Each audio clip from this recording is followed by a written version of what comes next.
Howdy folks, I Meet the Name, and today I'm doing another unscripted video much like my Transformers 1 trailer reaction.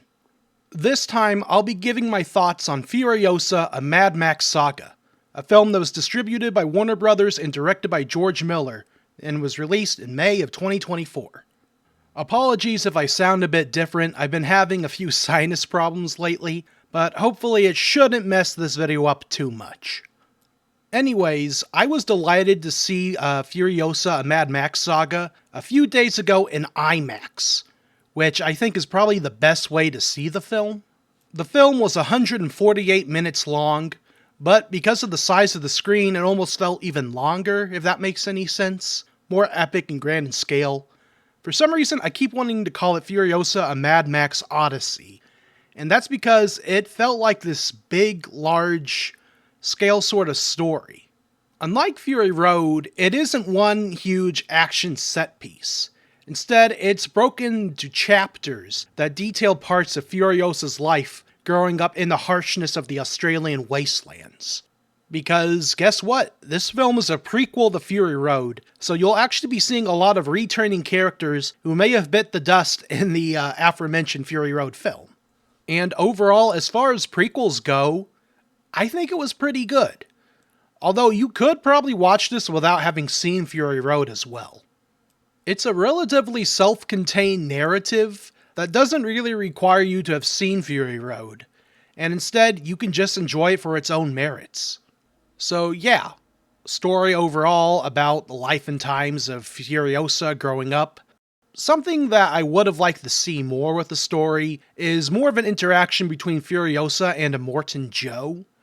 It felt like there was a sort of dynamic there that wasn't really explored upon and was more hinted in Fury Road itself. In fact, Furiosa's transition into becoming one of Immortan Joe's Imperators overall felt rather underdeveloped. And with over 148 minutes worth of footage, you'd think they would have been able to squeeze some more dynamics in there. But overall, it was a pretty good, serviceable story. But a story is only as good as its characters, and I'd say this film had some pretty fun characters, if again a bit underdeveloped. I personally think Anya Taylor-Joy did a fantastic job as Furiosa. She also had maybe less than 30 lines of dialogue in the entire film, which again is actually very telling about her character. She's more of an action speak louder than words kind of individual. She also has this really great intensity to her that's hard to describe, but you can see it in her eyes during some scenes that she's all business. And I think that's really spectacular. But a film is only as good as its villain, and Chris Hemsworth played a fantastic villain as Dementus. Think of Dementus as a sort of wasteland Jack Sparrow, but with even less morality.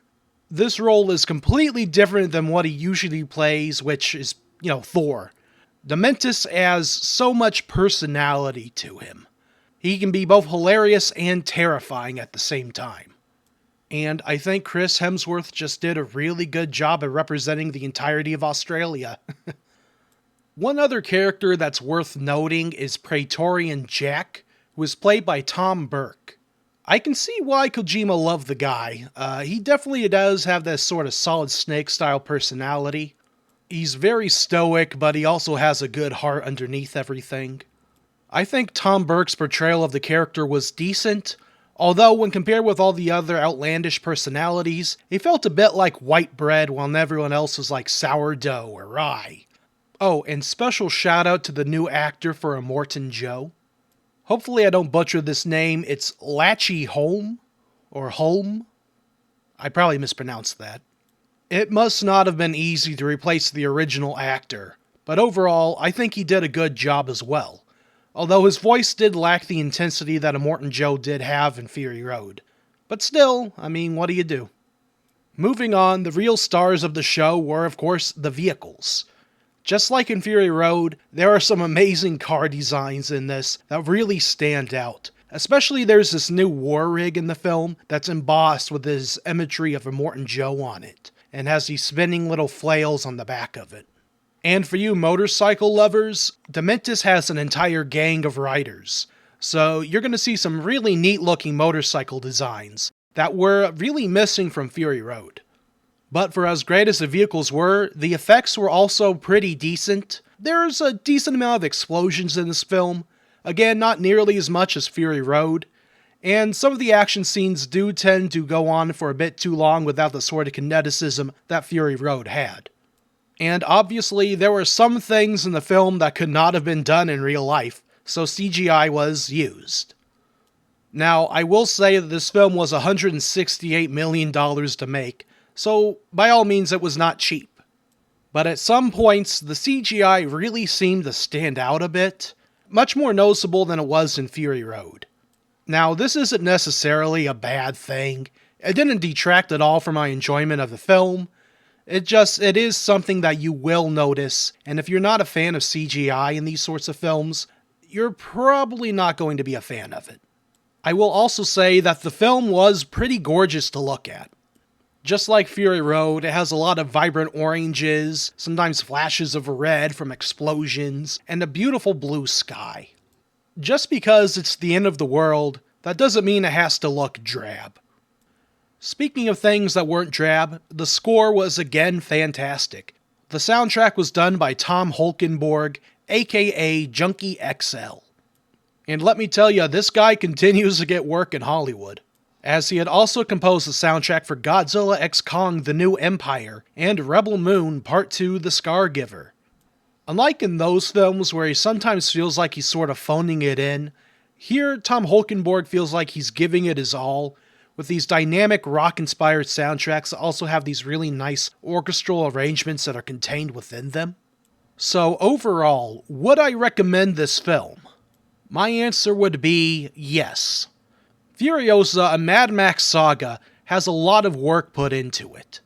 Fans of Fury Road may be a bit confused by it, as it does feel like an entirely different beast. It's segmented into chapters. It's about a character that isn't Mad Max. And for some weirdos, that's going to be a make or break kind of thing. But Anya Taylor-Joy was fantastic. Chris Hemsworth was fun. There's still vehicles and carnage and all of those things that you want to see in a Mad Max film. But it also leaves room for thinking. Thinking about life. Thinking about what the world would be like if it suddenly went down. There is questions of morality, what it takes to survive, what it means to survive, what it means to get revenge. And something that I really appreciated was that it expanded upon the world and mythos of Fury Road. So, yeah, I would recommend this film. Even if you haven't seen Fury Road, give it a shot. As of recording this, it's only made $69.6 million in the box office. And I think it's a real shame to see that this film is not as successful as it could be. Now, I can't necessarily tell people in good conscience to go to the theaters, because guess what? The theaters are expensive. An IMAX ticket costs $20. So if you want to wait for when this comes out onto streaming or on Blu-ray, that's perfectly understandable. But please, at the end of the day, give this film a chance. Because we need more films like it. Not necessarily in the Mad Max universe, but more films are willing to be creative like this. More films are willing to take risks and chances, that are willing to push the medium of action and storytelling. So, when you can, please, witness this film.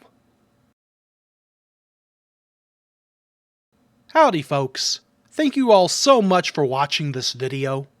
I apologize that it's not in the usual scripted format, but again, I wanted to experiment a bit more with going unscripted. If you like this video, please feel free to like, comment, and subscribe. Also hit that little notification bell. Any form of interaction really does help me out. And if you have any ideas, comments, or suggestions for what the next film review should be, please feel free to write it down below. Or you could also just message or tweet me on Twitter and Bluesky. I also have those. With all that said, I hope you all have a wonderful day.